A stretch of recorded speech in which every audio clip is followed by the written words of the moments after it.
Дигитално образование, да или не, реформа што како и сите претходни крева голема врева во јавноста. Дали повеќе кај родителите и невладините организации или кај децата и учениците. Се најавуваат и бојкот и протести, а за потребата од дигитално образование овие денови се зборува гласно. Во оваа емисија на оваа тема дебатираме со повеќе ешалони во општеството. Мила Царовска, министарка за образование. Добар ден, добре дојдовте во студиото на ТВ24. Јорданка Черепналкова-Трајковска од првата детска амбасада Меѓаши. Добар ден и за вас. Добар ден. На Скајп линија ќе имаме Елизабета Секирарска, наставник од Куманово, која што исто така ги проучува овие теми, а подоцна во текот на емисијата ќе се вклучат и други наставници, како и од групата на родители ги очекуваме доколку завршат со нивните активности, кои што се можеби најгласни во целата оваа ситуација која што денеска ни се случува, најгласни во однос на најгласни противници на ова што се случува. Господја Царовска, како и секоја реформа, и оваа предизвикува доста бура во јавноста. Може би е разбирливо, луѓето не сакаат промени, тоа е секогаш така. Меѓутоа, еве, накусо, што предвидува оваа реформа што денеска ја дебатираме? Благодарам за поканата во оваа емисија и за тоа што ги поканивте сите засегнати за да можеме јасно да дискутираме, а граѓаните секако да добијат точни информации. Многу интересно што за прв пат се отвара дебата како за концептот за основно, така сега за учебници, затоа што до вчера кога зборувавме за учебници, секогаш зборувавме за некакви си ексклузивни договори кои што беа ставени под лупа на јавноста и кои што нудеа неквалитетни учебници. Сега зборуваме за тоа како вид на учебници ќе имаме и како да постигнеме подобар квалитет на учебниците. Законот за учебници и други наставни материјали за прв пат утврдува можност за избор, автономно одлучување на наставникот каков учебник ќе користи, и тоа од листа на учебници до број 3 одобрени на посебна платформа која што ќе биде поставена преку Бирото за развој на образование, и внатре се поставуваат филтри за проверка од научен аспект на учебникот, педагошки аспект и од недискриминација аспект, кој што досега не беше тоа како проблем или пропусти се правеа во типот на учебници кои што се пласираа во јавност. Дополнително имаме дигитализација на учебниците кои што ќе бидат во погорните оделенија. За прв пат се воведува само во едно оделение, и тоа е 4-то оделение на редната учебна година, да видиме дали квалитетот на учебник кој што ќе се направи, но секако некако единствен извор на знаење и информации, ако е дигитализиран, ќе има поголем квалитет во системот на образование. Тука има веднаш се поставуваат неколку прашања во однос на тоа. Се стартува со 4-то оделение. Што станува со оние деца кои што немаат пристап до компјутер, до таблет, до паметен телефон, значи до сето она што ќе значи дека ги разликува од другите деца? Така, со оглед на тоа што и мојот бекграунд е социјален, апсолутно овој закон ги зема во предвид сите социјални структури кои што може да ни се појават.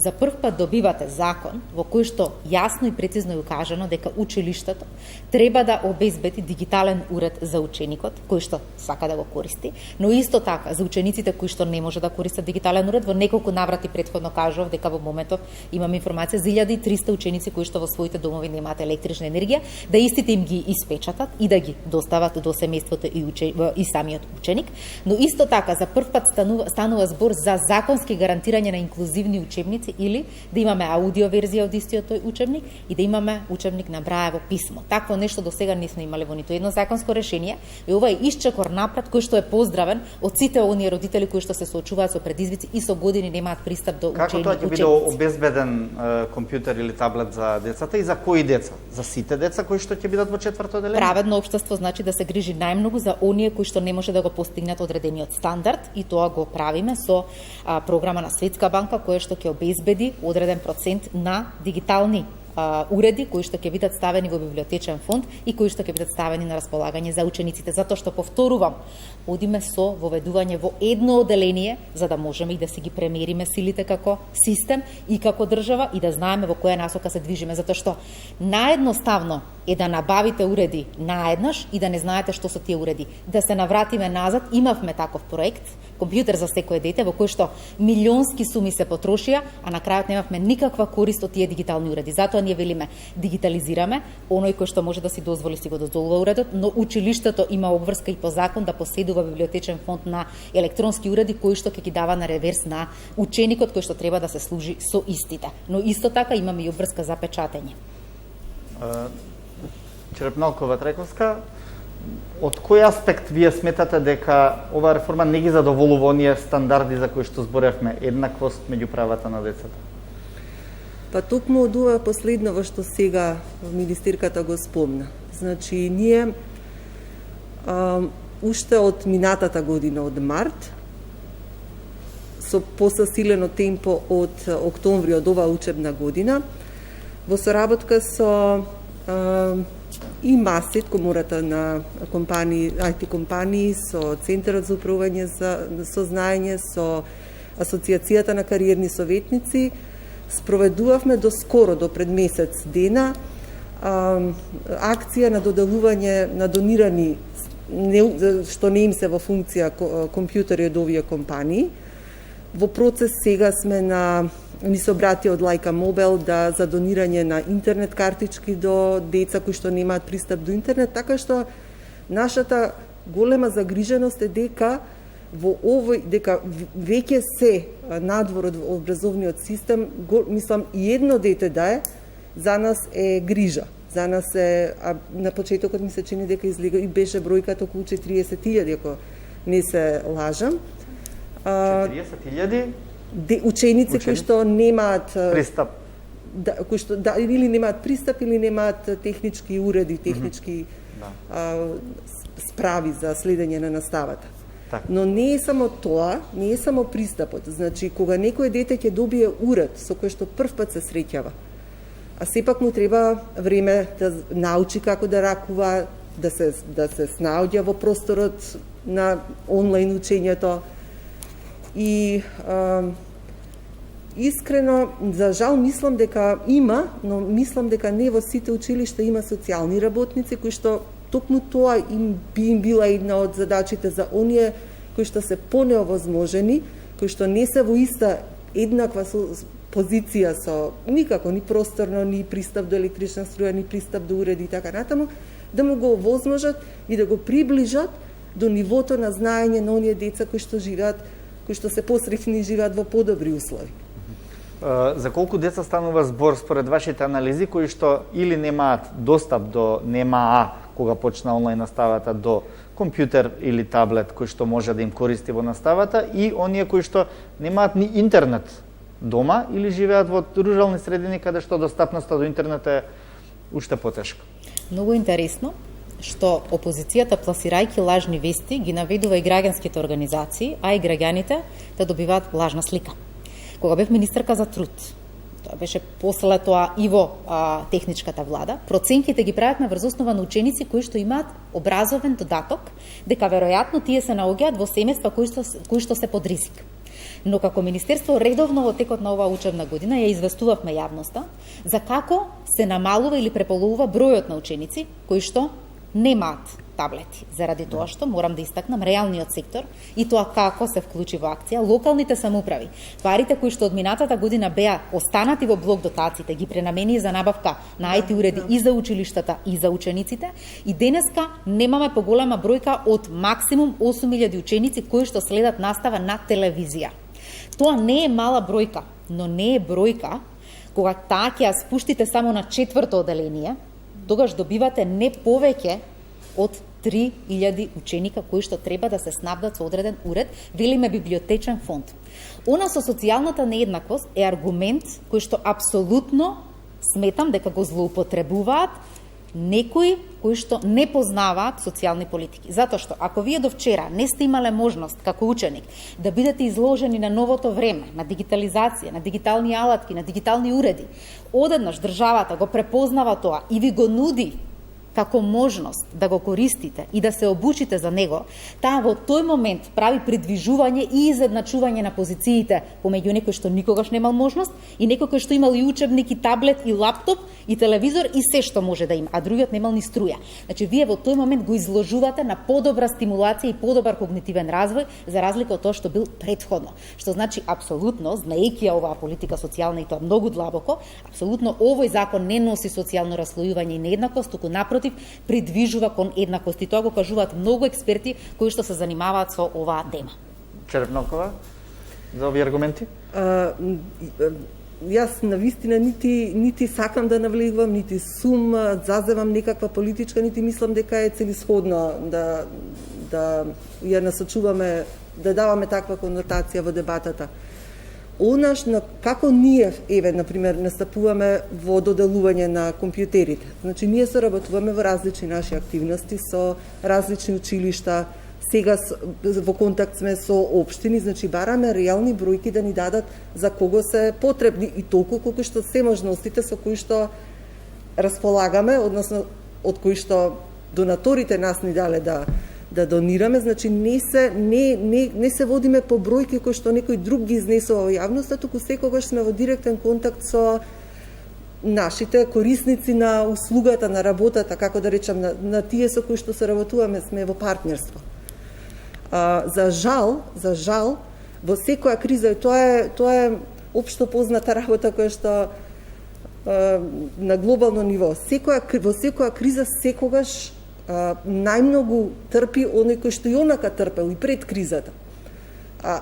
И во тој контекст мислам дека во нашата реакција кон на тоа мислевте за што беше објавено на социјалните мрежи, кога зборуваме за социјално раслојување, мислевме на дополнително истакнување. Значи, едно е во сиромашно семејство помала е веројатноста дека и родителот може да му помогне на детето, да го научи, затоа што нема ниту искуство како да работи на дигитална алатка, на компјутер, на лаптоп, како да не е дигитално писмен. Значи, тоа е едното ниво. Други се нивоа дали има, дали уште неки поосновни. Дали тоа значи дека треба да се стопира овој тип на новина или кој би бил пристапот според вас? Ние не сме, апсолутно не сме, надвор од разумот е да се мисли дека не треба да се следат, ние живееме во дигитално време. Ние живееме во секој сегмент од нашиот живот, присутна е дали на работа, дали социјален живот, дали комуникација, живееме едноставно во и ние и децата.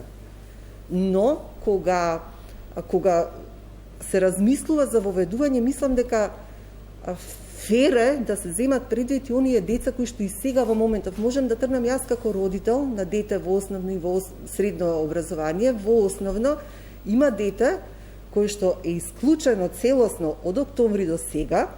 Мислам дека на почетокот одеше да зема, но тие материјали ништо не му значат ако нема кој да му помогне, ако нема кој да работи со него. Добро. Царовска, па Секирарска ја замолувам да ја вклучиме на екран, да биде присутна и ќе го прокоментираме. Ова е интересно со тоа дека мора да се направи дистинкција образование во криза и реформски пристап во осовременување на основно образование. Тие два поима, односно дигитализација, не сме да се мешаат. Самата криза ни покажа дека мораме итно да се трансформираме и тоа нема да застане со ковид кризата, туку во пост-ковид период ќе биде уште поизразена дигитализацијата. Но нашиот образовен систем покажа дека за еден месец успеа да се реорганизира и да постави интернет во училиштата и денес каде имаме во 90% од учениците следење на онлайн настава преку двонасочна комуникација ученик-наставник, а останатите 10% по распоред следат на телевизија и тоа не е чудно за земји во развој, туку напротив тоа е пристапот кој што го користат и другите земји, зашто е најраспространет медиум. Она кој што е реформски пристап кажува дека во четврто оделение, ние не знаеме дали ќе почнеме со физичко присуство или со онлайн, но целиот концепт на учење се менува, вели да оди дома и некој да му помогне. Образованието се случува во училница, во училиште и под водство на наставник.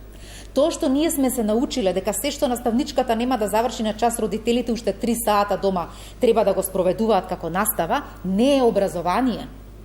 Тоа се заменски наставници кои што се родители. Не такво образование не ни треба. Затоа концептот за основно образование го продолжува престојот на ученикот во училиште со сите во наставни и изборни содржини, меѓу кои и учење на дигитални алатки. За прв пат наставниците ќе добијат инструкција за задавање на домашна задача која што не смее да биде повеќе од 20 минути во домот, а таа повеќе значи дискусија со родителот и опкружувањето или одредено истражување кое што треба да го направи и одредените сознанија да ги врати во училиште за повторно да ги конфирмираат како такви или да ги побијат со наставникот. Добрите наставници, и денеска прашете ги, имаше една професорка по природни науки, дојде кај мене и вели, јас задача за дома не сум дал во моето искуство 20 години. Ученикот не може да учи дома и домашната да му ја напишат мајка му и татко му, јас тоа да го оценам. Јас може да му дадам нешто да размисли, да се врати, па во дискусија со мене да видам колку е тоа разбрано или не е разбрано. Такви наставници сакаме во наредниот период. Затоа интензивно влегуваме во обука. Добро, но скелетот на образованието се уште не го дозволува тој пристап, барем не од почеток. Затоа што и навиките, и на наставниците, и на децата, па и на родителите се дека тоа постои и ќе постои и понатаму. Не велам дека е против, дека не треба да се води во оваа насока, но би ја вклучил тука секирарска. Не само да објаснам дека ние не влегуваме во деветолетката. Цела деветолетка не. Избираме две оделенија во кои што сметаме дека може да се постигнува, затоа што веќе интеграција постои и тука интензивно одиме со обука на наставен кадар и јас сум сигурна дека оние ќе покажат резултат. Добро. Елизабета Секирарска, добар ден и за вас. Добар ден. Да, веројатно слушате дел од дебатата, од тоа на кој начин се одвива. Ајде малку околу дигиталното образование, односно замената на учебниците во четврто оделение од хартијана во електронска форма. Каков е вашиот став? Еве, како практичар и теоретичар. Првим благодарам на поканата, поздрав до госпоđата министер, до вас и до госпоđата Черепналкова. Се вака, значи, многу се пишува, многу се зборува, многу се крева прав околу актуелнава тема за кој денеска се дискутира. Мојот став е ваков. Значи, прво со оглед на тоа дека речиси 30 години сум во другата страна на катедрата, нели? Апсолутно сум за и секогаш го бранам тој став за крупни реформски зафати кои ќе му помогнат на нашето заболено образование кое за жал многу децении боледува. Еднаш веќе да се залечи и да појдеме во некој правец, ако веќе имаме амбиции, а имаме, сигурна сум, и го гледаме тоа, да изградиме еден систем кој ќе биде современ и ќе ги следи современите текови. Еден од аспектите за кои најмногу се крена прав во моментов е ова за кое ми поставивте прашање, дигитализација на учебниците. Прво, ако ми дозволите, би сакала еден краток пресек само да кажам. Лично сметам дека пандемијата за жал ги извади на површина сите слабости на воспитно-образовниот систем, кои се глеdaa можеби помалку, можеби не, меѓутоа сега навистина се гледаат. Значи, кризните состојби подразбираа мерки кои бараа многу прилагодување, многу и од наша страна, и од страна на учениците, и од страна на родителите, секако, и од страна на надлежните институции, тоа сигурно. По основ на учебниците би кажала вака. Со оглед на тоа дека су многу време меѓу учениците, можеби фокусот би требало повеќе да го ставиме на еден многу битен момент и да не го губиме од вид. Сите оние хартиени учебници, за кои сега многу гласно се зборува дека ако нема хартиен учебник, како што ги следам реакциите, ќе се случи да учениците останат неписмени, осакатени, не знам и слично. Може би треба да поразговараме какви беа учебниците досега, еден голем дел од нив, за жал, како учебни помагала. Значи, сум зборувала и сум пишувала многу на таа тема, низ годините што поминаа, навистина има и се уште дел од нив се во оптек. Тоа постојано го повторувам, учебници кои и концептуално, и содржински, и како сакате, воспитно, образовно, дидактички, како во која сакате форма, навистина го деформираат, го дерогираат апсолутно воспитно-образовниот систем, ги збунуваат децата, им пласираат содржини кои можеби може да им ја контаминираат таа младешка матрица, која ќе им ги креира нели понатаму за во животот. Значи, сам по себе учебникот е помагало. Лично многу ми пречи учебник, тоа постојано го повторувам. Самиот учебник е, како да кажем, да не сгрешам. Во секој случај кога сме меѓу децата, ние реализираме наставна програма, не реализираме учебник. Учебникот ни ги дава основните насоки, ни ги дава смерниците по кои треба да се движиме. Многу искрено ми пречи затоа што тој изворен дидактички материјал се сведе на единствен можен. Значи нема ништо друго, така? Од ова што го слушам сега, по основ на дигиталните учебници, исто има критики по основ на тоа што ќе се случува со учениците. Во смисла на тоа дека сега многу ќе се оптоварени, па ќе чита, нон-стоп ќе се пред монитор, па ќе имаат проблем со видеот, со деформации на рбет и слично. Значи, без да се завземе или да се стекне впечаток дека завземам некој апологетски став, јас секогаш сум била на страната на вистината и сега сум. И подготвена сум и после, ако има простор, да кажам што е оно што јас го гледам како забелешка. Меѓутоа, лично сметам дека не треба да губиме од вид, дека тие ученици се оние истите деца, кои кога идеме со физичко присуство, мораме да им ги земаме телефоните. Затоа што тоа па веќе е тема за друга дискусија, зошто е атмосферата таква. Господјата министер пред некој ден изјави кусо дека нашите ученици се несреќни со нас. И тоа исто предизвика лавина реакции. Дури и Фелата се побуни, зошто, мислам, таква беше формулацијата, не се среќни или не знам, во смисла на тоа дека не им е убаво со нас. Добро, а кои бите забелешките, рековте ќе ги споменете, еве слободно споменете ги за да можеме да ги издебатираме тук. Да, само ако ми дадете уште секунд, би сакала уште да кажам уште едно по основ на ова. Значи, тоа се истите деца врз кои ние немаме контрола како родители што прават користејќи го интернетот. Тоа се истите деца кои легнуваат со телефони, стануваат со телефони, јадат со телефони. Кога излезат да се дружат во кафулиња или во паркови, ние ги гледаме тие тажни слики каде што 4 млади луѓе, да речеме, седат и гледаат во телефоните. Значи, секогаш сакам да ги изговорам работите онака како што се. Апсолутно ќе биде потешко, не велам не. Меѓутоа, сепак е 21 век, мора да го држиме чекорот со современите текови. Веќе многу доцниме. Нели, тоа прво. Околу тоа што е мојата забелешка, условно. Значи, приоритетите. Многу околу тоа ви сега начнавте, двете господи разговараа малку за тоа и многу е актуелно, нели. Скоро пишува баш на таа тема и така секогаш го формулирам, бидејќи предавам менеджмент, па тоа го предавам и во теорија, нели? И моите ученици секогаш се обидувам да ги насочам во тој правец, да знаат дека третиот чекор зависи од првите два. Со каков квалитет ќе чекори. Затоа мислам дека ова што министерката постојано го тврди, верувам дека интенцијата е таа, значи да се утврдат реалните состојби на терен. Навистина таа состојба околу тоа колку деца немаат уреди и слично. Па да се направи еден убав линк со локалните самоуправи во Куманово, тоа почна пред некој ден, баш конкретно во моето училиште, стаса инфо дека локалната самоуправа бара списоци на деца кои имаат проблем по тоа прашање. Значи ќе би се вклучиле на локално ниво. Реалниот сектор. Значи има решенија, меѓутоа треба да се оди пополека, повнимателно, да не се брза многу. Онаму каде што треба да се изретерира, да се ретерира, но да не се откажува. Јас сум поборник на одење напред. Само така ќе излеземе од овој 30 годишен талог во кој нашиот воспитно-образовен процес е заглавен. Добре, благодарам. Да, останете на линија. Имате нешто да додадете на овие работи, бидејќи во основа беа опфатени сегментите кои што еве се и малку проблематични. Како ќе оди тој начин на идентификување на учениците кои што немаат? Сами ли ќе се пријавуваат? Што ако се пријават некои што имаат, меѓутоа сакаат уште еден таблет дома? Самите училишта имаат социјална слика на семејствата од каде што нивните ученици доаѓаат. И тоа сите го знаеме, стои во досието на ученикот. Секако и секој наставник си ги знае можностите на својот ученик. Така да затоа ние од терен ги собираме не само сега, дури и оние бројки кои што ги објавуваме кој како следи настава преку телевизија или со дневно доаѓање во училници и така натаму, доаѓаат од државен просветен инспекторат заради тоа што образовната мрежа е најшироката мрежа што системот воопшто како држава го има.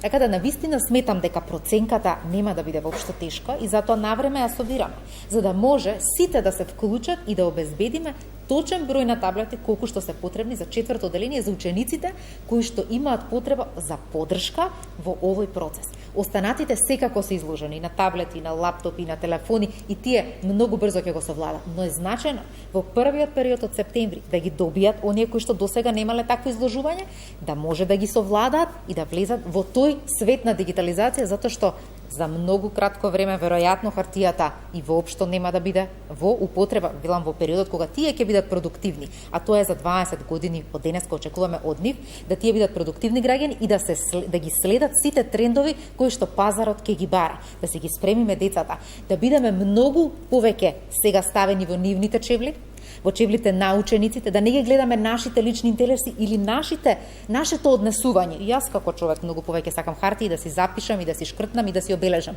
Но учениците денеска живеат во мултимедијален свет.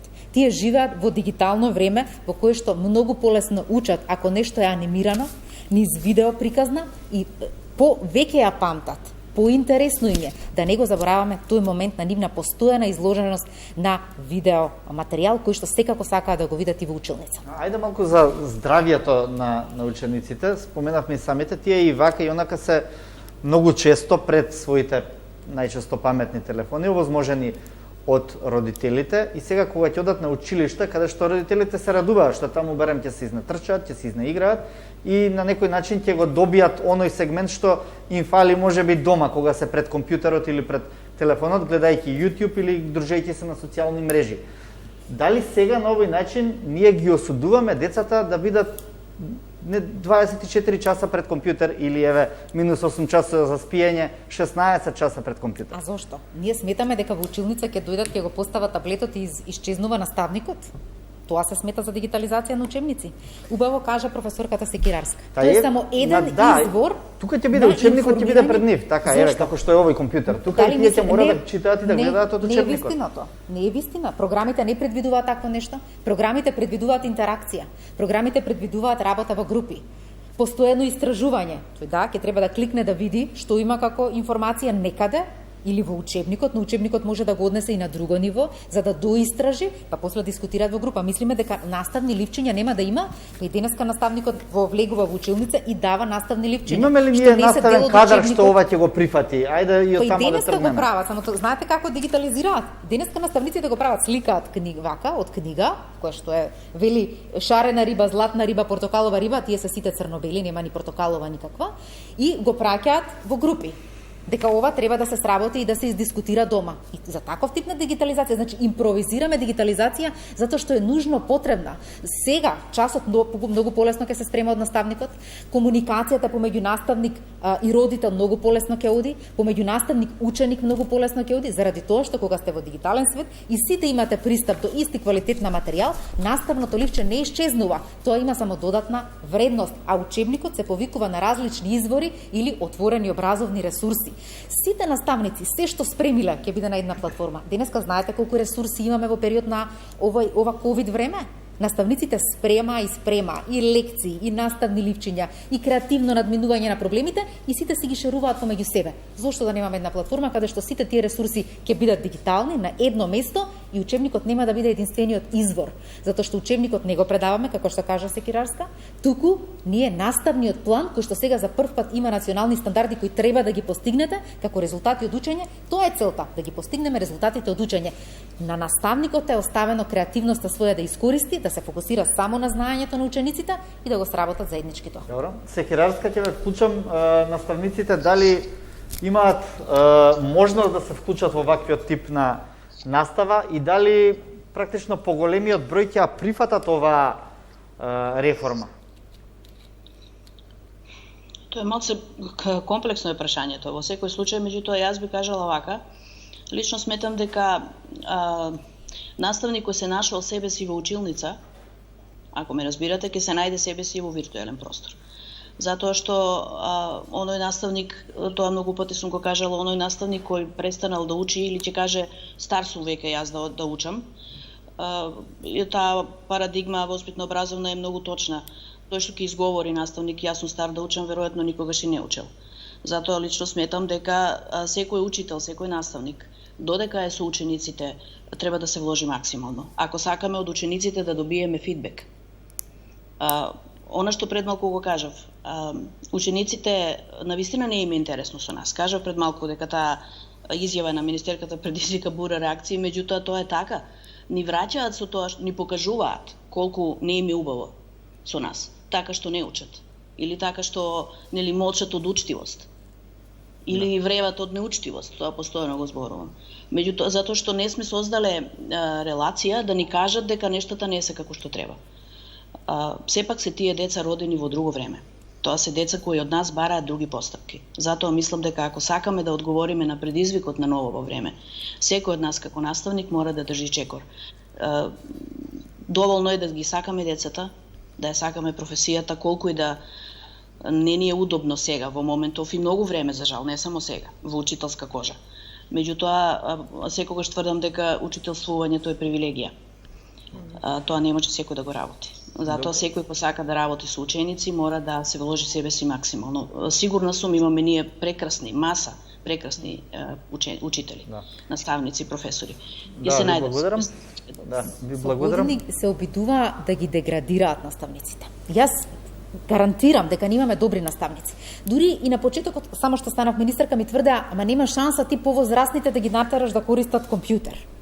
Реков, хајде да пробаме. Со јасна инструкција, со јасна обука, со помош на помладите, денеска наставниците користат дури повозрастните, затоа што па имаат еден друг вредносен систем дека ученикот е во центарот, се обидува со отпетни жили да направат квалитетен час и онлайн. И да сите деца им се вклучени, да им се исчешлани, значи по еден така модел на образование како што бил и порано. За разлика од тоа што некои вредности во последно време се изгубени, но не ги окривувам наставниците.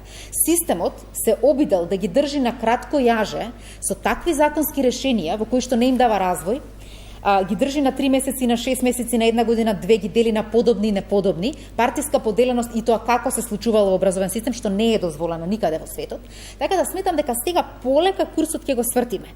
Ако видовте ментори, објавивме повик и немаше партиско селектирање, туку имаше селектирање на квалитетни и оние кои што не ги исполнуваат условите. Следува фаза на обука. Ние не ги бираме наставниците кога ќе обучуваме, велиме сите во прво и сите во четврто задолжително треба да поминат 3 модули.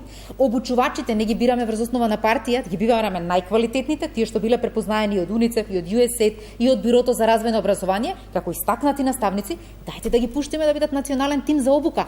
Тоа останува во системот. Па нашите наставници со години не виделе обука.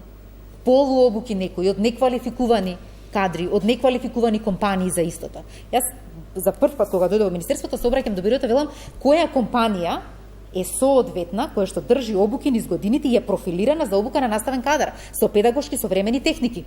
Па века нема така, која ќе си добие на тендер, како ќе си добие на тендер и на крајот тоа се спроведува на некој несоодветен начин. Зошто? Тоа ви кажува дека ако ние не сме имале профилиран, дали е здружение, дали е компанија која што врши интензивно обука, значи дека ние не сме имале ни обуки на наставен кадар и денеска сакаме да цвета образованието. Не може да цвета. Затоа сме најдоле, затоа што не сакаме да се реформираме, зашто се плашиме од новини, затоа што немаме обучувачи што се соодветни, немаме национален тим во бирото за обука. Ајде сето да го направиме како што треба, чекор по чекор. Ја не тврдам дека ќе биде совршено. Ништо не може да биде совршено преку ноќ.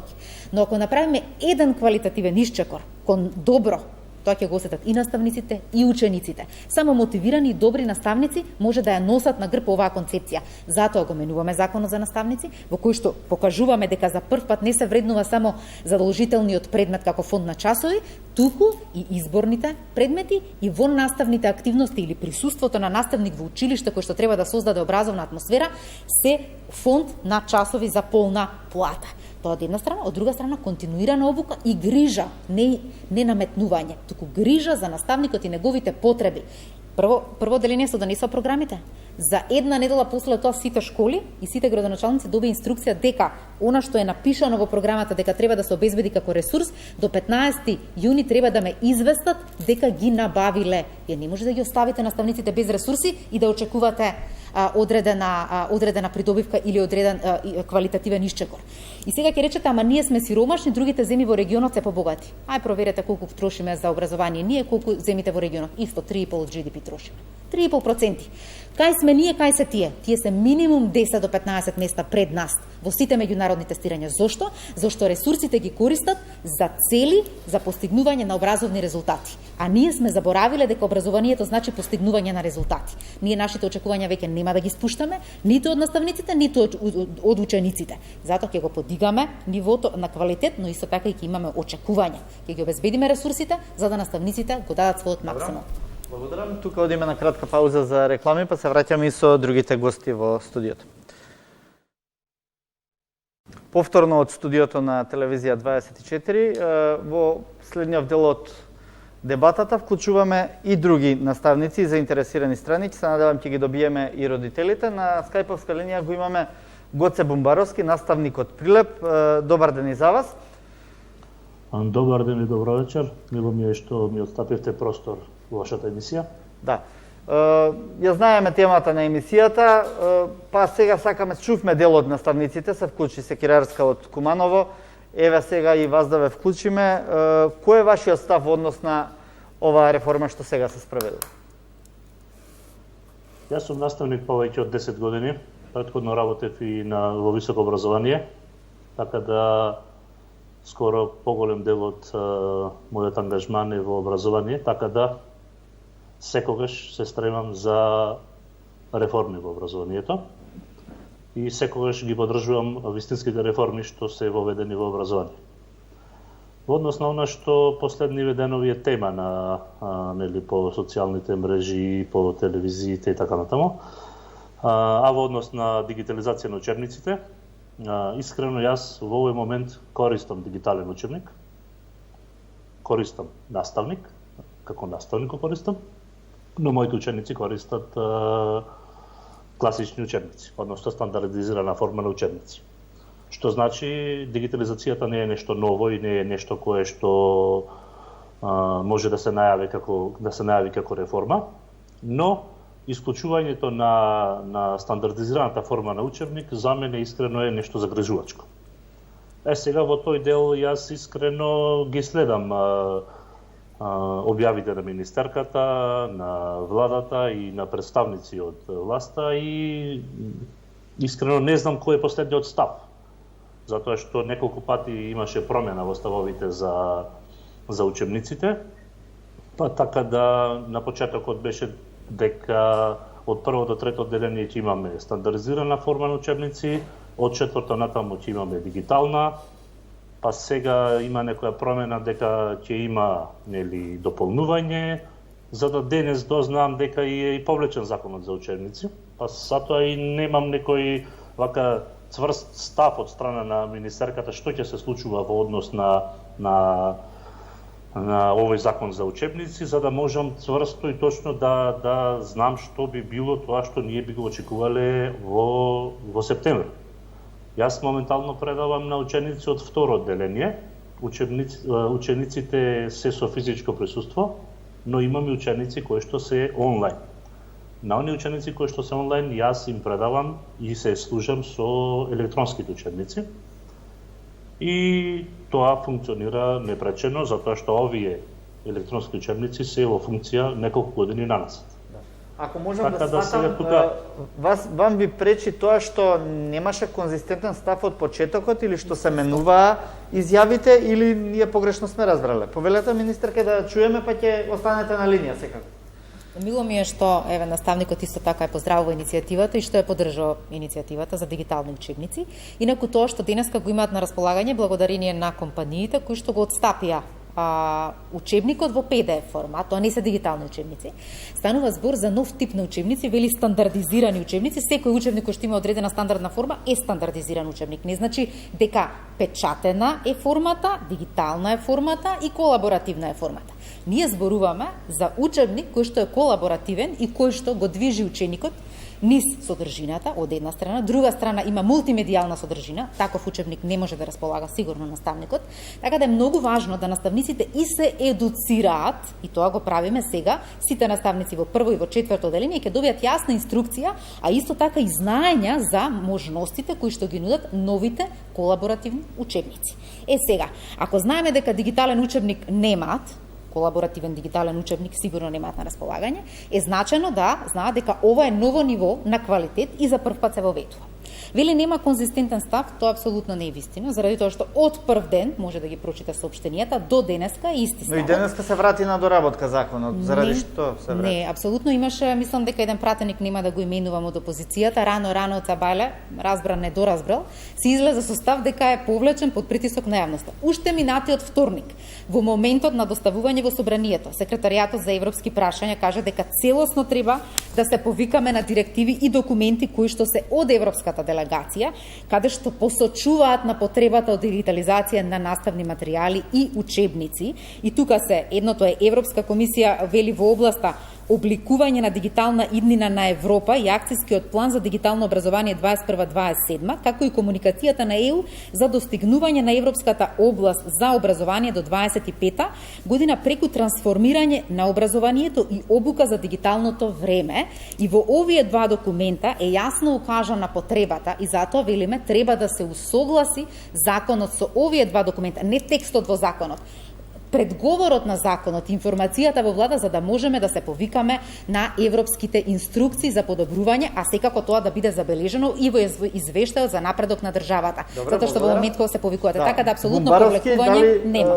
Дали ве овој одговор ги вашите очекувања беа во рамки на ова што го добивте? Ве замолувам да не ги извратувате моите изјави. Јас не се согласувам со ваквиот начин на дигитализација. Јас сум за класични учебници надополнети со дигитални учебници. Тоа е мојот став. Не се согласувам со ваквиот начин на дигитализација, затоа што кажавте дека после четврто одделение ќе имаме само дигитални, односно електронски учебници. Не се согласувам со тој став. Примат давам на оние учебници кои што се класични и нормално да се надополнат со електронски содржини и сето она што може да го користиме ние како дидактички материјал во електронска форма. Тоа е со цел. А зошто не се согласувате? Заради што? Заради тоа што голем дел на дечиња на возраст од прво па до 9 одделение, а можем да кажеме и за учениците кои што се во средно образование, по цел ден остануваат пред своите паметни уреди, да ги заштитиме нашите дечиња, да заштитиме нашата иднина. Кажав, не сум против дигитализација, но не во ваква насока. Сум за класичен учебник надополнет со дигитални учебници кои што можеме ние наставниците и учениците да ги користиме. Затоа ве молам да не ми насочувате мојата изјава во погрешна насока, затоа што бев дециден класични учебници со надополнување од електронски дигитални помагала. Добро. Многу интересно што велиме надополнување на класичниот учебник со мултимедијална содржина. Како е тоа возможно? Возможно е. Не знам, прашуваме во хартијава, ајде да ја дополниме со мултимедијална содржина. Што ќе правиме?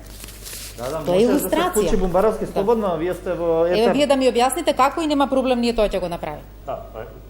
Ви напоменав уште еднаш. Значи, одиме со класичен учебник, кој што може да се надогради, да се надополни, па може и истиот да биде во електронска варијанта. Но зборувам дека мораме да имаме класичен учебник. Учебник кој што ќе биде во хартиена форма. Затоа се залагам и тоа сакам да биде. Како мултимедијалната содржина ќе биде прикажана во хартиениот учебник? Може да биде надополнета. Како кога немаат пристап до уред, немаат до ништо?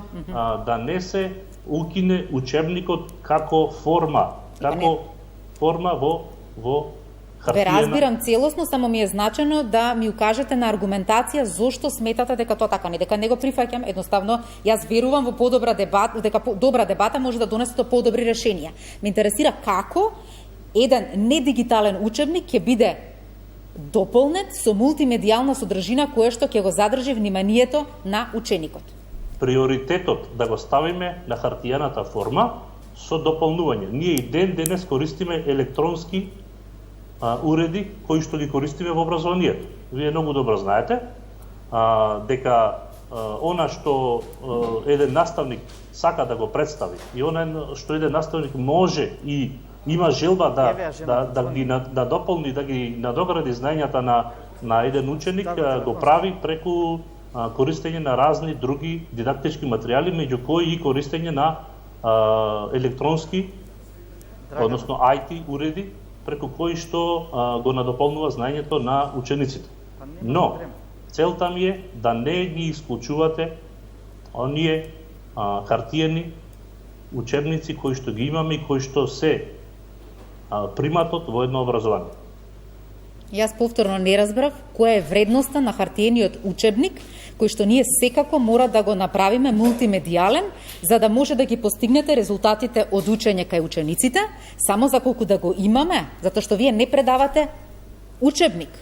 Вие предавате наставна програма. Таа наставна програма се постигнува на различни начини.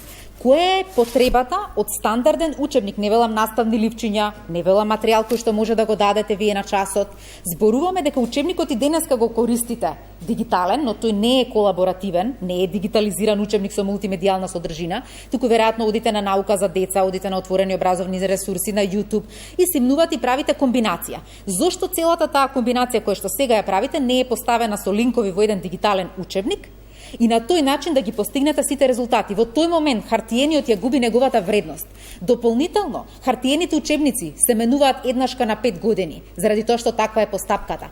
А за разлика од дигиталните кои што во овој закон и тоа има како голем квалитативен исчекор, затоа што секоја година велиме комисијата треба да ја ревидира содржината, за да може да има вистините и точни податоци, што е невозможно со печатените учебници. И тоа го гледаме, затоа што до вчера зборувавме за учебници кои што го навредуваат граѓанството или велат власта е над граѓаните, кои што навредуваат жената, кои што навредуваат различни етнички групи во државата. Сето тоа заради тоа што ниту имало филтри, ниту имало грижа да еднашка годишно истото се ревидира. Некои од тие учебници се во употреба повеќе од 20 години. Имаме учебници во кои што Петар Гошев се уште е гувернер на Народна банка и нашите ученици се испитуваат и на тест им се поставува тоа прашање. Едноставно, нас времето не гази. Дигитализацијата значи брза промена и квалитетно образование. Еден чекор кон квалитетно образование. Малку со времето ве молам. Останете Бумбаровски на линија уште малку. Би сакал тука да ги вклучиме и родителите кои што се групираа во една Facebook група која што бргу доби на тежина, односно доби многу членови во таа група. Ја вклучувам Драгана Спасевска. Добра вечер, дали се слушаме? Добра вечер на сите. Да. Мило ми е што најдовте време да се вклучите и вие во оваа дебата, макар и вака телефонски. Кој е ставот на родителите кои што се собрани околу оваа Facebook група и зошто практично толку ригидно отидовте против овој тип на реформи? Прво да ги поздравам сите родители кои што дадаа поддршка за ова што започнавме. Ние се обединивме бидејќи свативме дека овие реформи се освен нешто кое што ќе придонесе добро за децата. Во овие реформи ние како родители гледаме дека тука се е пресметано финансиски и се е пресметано како наставникот или професорот ќе се најде во тие дигитални уреди, меѓутоа нигде не видовме како децата ќе го доживеат тоа и како ова ќе влие на нивниот психофизички раст и развој. Драгана Спасевска, зошто мислите дека негативно ќе влијае на нивниот психофизички развој? Затоа што ние гледаме веќе 2 години што се случува дома. Ние сме тие кои што го гледаме, ние гледаме онлайн наставата и гледаме колку децата имаат тешкоти во однос на нивниот раст и развој, социоемоционален, духовен, ментален, бидејќи децата остани слушаат часови. После тоа повторно седнуваат на компјутер, да направат програми, да пуштат домашно, истражувања, значи имаат многу проблеми, анксиозност, физички проблеми, со бидот, со орбетот, и при тоа стануваат анксиозни и раздразливи. А социјално-емоционалниот развој тука ни да останува. Значи, немаме дружење, немаме Немаме контакт наставник-дете, немаме емоции и тука децата се уназадуваат. Добро, останете на линија. Имате ли вие некое барање до Министерството? Ќе го формализирате ли на некој начин? Ние имаме барања. Утре ги поканувам сите медиуми на прес пред Министерството за образование во 12 часот.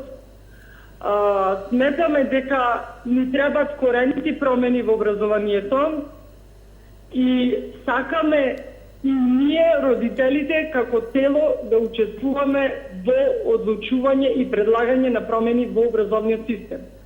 Бидејќи тоа до сега не се случило. Доколку МОН, Министерството, сакаше да ги чуе белешките на наставниците и родителите, требаше да организира јавна дискусија во собранието, пошто секој училиште и факултет и МАНУ ќе бидат поканети за да дадат писмени предлози за одлука. Меѓутоа тоа не се случи.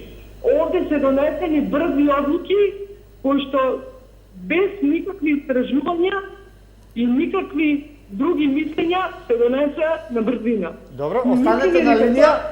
Да, останете, мислам дека тука сака да реплицира Царовска, останете на линија, па ќе може да си повеле. Многу значено е само за сите родители, не за групата. Ова сега вашата емисија гледаат многу родители кои што веројатно не се дел од групата, да во ниту еден случај не подлегнуваат на манипулација која што се обидува да се наметне. Затоа што самото име на групата вели учебници и настава мора да има. Едно со друго прво е неповрзано, а друга работа и учебници има и ке има, и настава има и ке има. И дополнителна манипулација која што се прави, поврзување на дигитализацијата на учебници со онлайн настава која што се случува во ковид, не зашто сакаме, зашто мораме. И како пример, одлично ја спроведовме наставата со оглед на условите и во време на пандемија. Дополнително имаше став дека децата не се земени во предвид. Кој сакате експерт, прашете го. Ова е првата реформа во образование, во државава, што се случува, која што за прв пат го гледа интересот на детето. За прв пат во концепцијата интересот на детето е пред се. Дигитализацијата и модернизација на образование е во интерес само на децата. Ке биде потешко за наставниците, не викаме ние не. Ке биде покомплицирано за државата, но е во интерес исклучиво на учениците, кои што за 20 години од денес треба да совладаат многу повеќе содржини дигитални отколку хартиени и да живеат и работат во тоа време. Дополнително вклучување на родителите. Имаат родителски одбори, не вака неформални групи. Законот си гарантира учество на родителот во донесувањето на одлуки на училишно ниво. Јас со директорите сум во месечна координација. До сега не се случило министер да држи координации месечни со дите директори. Одбори за овој тип на самите училишта новини се запознаени повеќе од 2 месеци дека ова се случува, сигурно дека дискутирале со родителите. Токму затоа па имаме одличен број на родители кои што го поддржуваат ова и знаете што? Се обидуваат во групата да коментираат и да ги постираат вистинските информации, за да не случајно се доведат одредени родители во манипулативна состојба. Добро.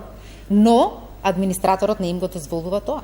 Спасевска, дали е точно дека не дозволувате на други родители кои имаат различно мислење од вашето да не постираат во групата? Не е тоа вистина. Тоа не е вистина. Само сакам да се надоврзам на разговорот што министерката го каже. Тука, со овие предлог закони, министерката го стави материјалното, финансиското, технолошкото и дигиталното над педагошкото, психолошкото и емоционалното. Затоа нека не кажува дека ова е се за напредности и добро на децата. Значи тука ние гледаме дека единствена цел е да се стеснат финансиските трошоци, освен да се развива детето психофизички и по сите основи на детските права. Значи тука ќе демантирам дека ова се освен за добро на децата. Јас со жалење мора да кажам дека ова е уште еден обид за манипулација. Финансиски средства од Министерството. Ние родителите сме одлучни дека на нашите деца им треба здрав образовен систем. А во овие реформи кои што вие ги предлагате, не гледаме такво нешто. Морам да истакнам само... Утре ќе доставите некои формални барања до Министерството или само ќе одржите пресконференција? И да напоменам, бидејќи министерката каже дека не сме валидни, ние ќе прераснеме во правно тело, кој што ќе делува и понатаму, се со цел да се сменат реформите во образованието. Да, добро, останете уште малку на линија. Правни тела апсолутно се дозволени по закон и здружувањето на граѓани е уставна загарантирана категорија, така да ги поттикнувам. Но тоа што е значено е дека манипулација се обидуваат повторно да направат дека се е поврзано со трошоци. Дали во цела во оваа емисија, во претходни емисии, видовте негдека дека Министерството се секира за заштеда. Дали буџетот на Министерството за образование и наука е со зголемен буџет и во период на криза за 1 милиарда денари. Тоа укажува дека оваа влада со премиерот и со министерот за финансии, министерот за образование има тенденција на поголеми вложувања во образование. Кога последен пат наставниците имале волку интензивни тренинзи како што сега се планираат, тие не се бесплатни. Кога државата се задолжила само за основно образование, зашто смета дека тука е основната инвестиција со подршка на Светска банка. Дали ВМРО ДПМН не гласаше токму за тој закон кој што значи опремување на кабинети, подобрување на инфраструктура, обука на наставен кадар. Се тие три компоненти јасно прикажани во тоа задолжување, во таа програма, за да може да кажеме како држава дека за прв пат правиме квалитативно исчекорување во основно образование. За прв пат се превземаат системски поместувања кои што треба да донесат до подобар квалитет. Се останато кој што ни се случува вака спорадично не е гласот ниту на родителите, ниту гласот на наставниците. И наставниците веруваат во оваа реформа, затоа се вклучуваат. Каде на друго место се прават овие реформи според бени искуства, за да ги прашаме и родителите зашто се волку против? Значи имате една Србија, имате една Хрватска, имате Естонија, имате па други држави каде што до четврто оделение воопшто немаат учебник, имаат наставни материјали заради тоа што имаат потреба од поинаков развој кај учениците.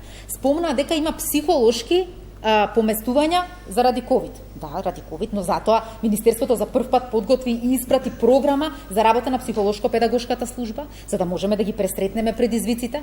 Но Добро. целото тоа кој што се обидува да го наметнат како дискусија во јавноста се однесува на тоа дека децата не се во центарот. Не, овој пат, прв пат децата се во центарот. Спасовска, слушнавте уште дел од излагањето. Дали сте вие комплетно против оваа реформа или сакате да се модифицира? Тоа не можам да го разберам до крај. Ние сме целосно против овие реформи. Но еве се прават и во други земји. Каков е вашиот став? Еве вака. Значи, многу земји, еве ќе ја споменам, например, Словенија и Хрватска. Основно главно средство во образованието и на учебникот. Сега ќе ви кажам како е тоа дигитално образование. Тоест не е дигитално образование, туку тие се дигитални помагала кои што ги користат во образованието. Во тие земји пред ученикот стои учебник, на кој што веќе земеме, например, еден предмет географија, изучуваат текстот по географија за некоја ридско-планински предел, на крајот од урокот, на крајот од лекцијата, во учебникот постои код.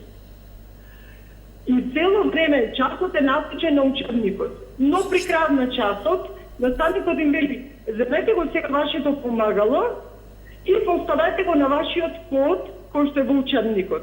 За вие реално да доживеете сликата на овој ридско-планински предел. Тоа е образование. Значи, сепак се водат на учебникот и теоријата што е таму, но дополнително помагало е таблетот, во кој што визуелно може децата да ја запознаат со држината. Но сепак се водени од учебниците. И тоа е здрав образовен систем, а не цялосно уклучување на учебниците. Значи за мултимедијален пристап практично сега се залагаат оваа група, ако добро сватив, со кодот и со ова. Дали е тоа истото за кое што и вие зборувавте во одреден сегмент? Знаете што? Многу е интересно што веројатно дел од овие родители се наставници, кои што немаат современи педагошки техники кои што ги применуваат, затоа што во училница, во која што учебникот е пред ученикот, укажува не на застарен, на прастар модел. Не предаваме учебник. Тоа е трагедијата на нашиот образовен систем. Предаваме наставна програма која што за прв пат јасно покажува кои резултати од учење треба да ги постигнеме на различни начини и никако не сконцентрирани на учебникот, туку на ученикот, неговите интереси и поставување на содржини кои што ќе го заинтересираат за да ги стекне знаењата. Секој наставник кој што се обидува да го држи ученикот залепен за учебникот, заборавил што е неговата главна задача. А тоа е да му го создаде знаење, да го прикаже знаењето на различни начини, Добро. за да може ученикот да го совлада, така да тоа не е здраво образование. Да, Гоце, ќе ве молам наставникот Гоце, дали сака на крај да се вклучи во однос на делот овие забелешки, повелете? Да. Најпрво, во однос на, јас следам програмата од почеток, емисијата, министерката спомна дека околу 1300 ученици не се вклучени во образовниот процес на ниво на Република Македонија. Очигледно мислам дека живееме во такво нешто. Само момент. околу 1300, рековте? 1300 што немаат електрична енергија во своите домови, сосема различно од тоа што тие следат настава на телевизија. Различна е бројката. Да, добро. Очигледно, министерка, живееме во различни светови, па јас да ви кажам дека во Прилеп, во едно училиште, над 400 ученици не посетуваат настава во овој момент. Ниту онлайн настава, ниту настава со физичко присуство. Не знам ова дали го знаете, ве молам, вие сте министер, може да проверите, овој податок. Исто така. Во кои школи може да ни ги кажете што? Во едно рече. Или во едно училиште? Во едно Може да го основно слушнам училиште училиштето? во Прилеп. Дали може училиштето да го чуем? Ќе му го испратам на Не, младе. не, сега кажете го зашто, што е спорно. Еве во интерес на Во- јавноста да го Добре, провериме и Јовановски утре во јас Прилеп, ќе излезам со информација. Има ученици кои што не посетуваат настава ниту Како? онлайн, ниту со физичко присуство. Го кажавте училиштето, се извинувам. Општинско основно училиште Добро Јовановски во Прилеп. Проверете ги бројките, ве молам. Ова е информација која што навистина загрижува. Знаете зошто го кажувам ова? Затоа што сите ученици немаат подеднаков пристап. Посебно со ова реформа која што вие ја планирате да ја направите, тука веќе завлегуваме во прекршување на човековите права. Дали сите ученици ќе можат да ги користат овие дигитални уреди? Тоа ми беше целта да ви кажам што се случува ако направите целосна дигитализација. Затоа јас нудам и се залагам за паралелно да има класични учебници и дигитализација. Тоа е исто така многу значено, Добро. дека законското решение вели и печатен учебник во училиштето доколку некој не може да си обезбеди никаков пристап до дигитални и библиотечен фонд на дигитални уреди за да може дигиталните учебници да имаат поголем број на ученици пристап до нив и пристап на електронска платформа до сите останати ученици. Што значи дека социјалниот аспект во ова законско решение, во овој пристап и тоа како е земен. Само некој кој што не сака да ги види овие елементи на социјално изедначување во моментот кога вие им нудите пристап до дигитални алатки, може да зборува некој кој што или не знае или не сака да ги види придобивките од дигитализацијата. Да. Гоце, ако тука завршуваме, се извинувам, ќе морам на сите да ви се заблагодарам, бидејќи веќе времето го поминавме, останува простор очигледно за уште повеќе дискусија и со наставниците, и со родителите, и со невладините организации, бидејќи еве како што видовме, се отворија и други прашања во смисла на тоа дали ова реформа на хартија, на терен, како што вели наставникот, исто може да се преслика или ќе создаде поголеми проблеми. Благодарам во секој случај што беше вечер во гости на телевизија 24 и почитувани гледачи, останете со нашата програма.